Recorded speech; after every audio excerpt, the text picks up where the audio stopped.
নতুন করে আবার বিয়ের পিঁড়িতে বসতে যাচ্ছেন পলাশ সাহার স্ত্রী সুস্মিতা সাহা। কিন্তু সুস্মিতা সাহা কাকে বিয়ে করবেন আর কবেই বা তার বিয়ের অনুষ্ঠান, এসব বিষয়ে বিস্তারিত জানতে হলে পুরো ভিডিওটা স্কিপ না করে দেখতে হবে। Hello viewers, welcome to viral video channel. তাহলে চলুন আর দেরি না করে মূল ঘটনা শুরু করা যাক। পলাশ সাহা আমাদের মাঝে নেই প্রায় 1 মাসের বেশি হয়ে গিয়েছে। আর পলাশ সাহা যেদিন থেকে চলে গিয়েছে তারপর থেকেই তার স্ত্রী সুস্মিতা সাহা একদম একা হয়ে পড়েছেন। তিনি মানসিকভাবে ভেঙে পড়েছেন। সুস্মিতা সাহা পলাশ সাহার এই শোক ঠিকভাবে সামলে উঠতে পারেননি।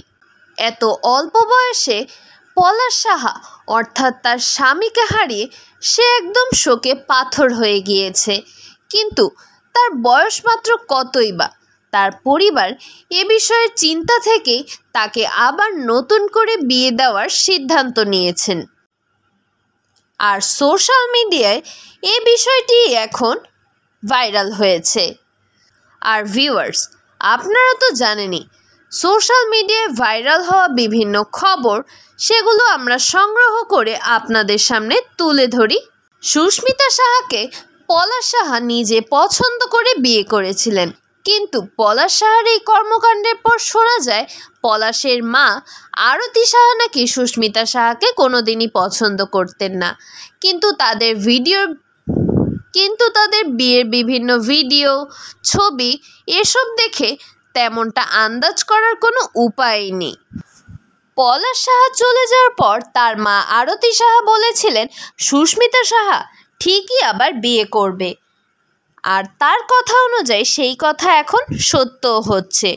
এই বিষয়কে কেন্দ্র করে সোশ্যাল মিডিয়ায় একদল মানুষ সুস্মিতা সাহার পরিবারের নেওয়া এই উদ্যোগকে বাহবা দিচ্ছেন। তারা বলছেন তারা যেই সিদ্ধান্ত নিয়েছে সেটা ঠিকই করেছেন। কতদিন আর মেয়েটা এভাবে বসে থাকবে? যে চলে গিয়েছে তার কথা ভেবে জীবনটা এভাবে নষ্ট না করে নতুন করে তার জীবন যেন সে গুছিয়ে নেয়, সেই প্রত্যাশাই রাখছেন নেটিজেনরা।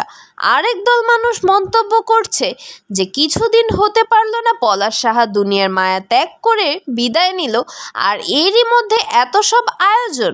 প্রিয় ভিউয়ার্স, আপনারা এ বিষয়টিকে কিভাবে দেখছেন কিংবা আপনাদের এ বিষয়ে কী মতামত তা আমাদের কমেন্ট বক্সে জানাতে একদমই ভুলবেন না।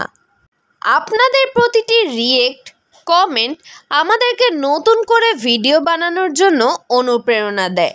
আপনারা যারা আমাদের চ্যানেলে নতুন, চ্যানেলটাকে সাবস্ক্রাইব করতে একদমই ভুলবেন না। সো ভিউয়ার্স, আজকের ভিডিও এই পর্যন্তই।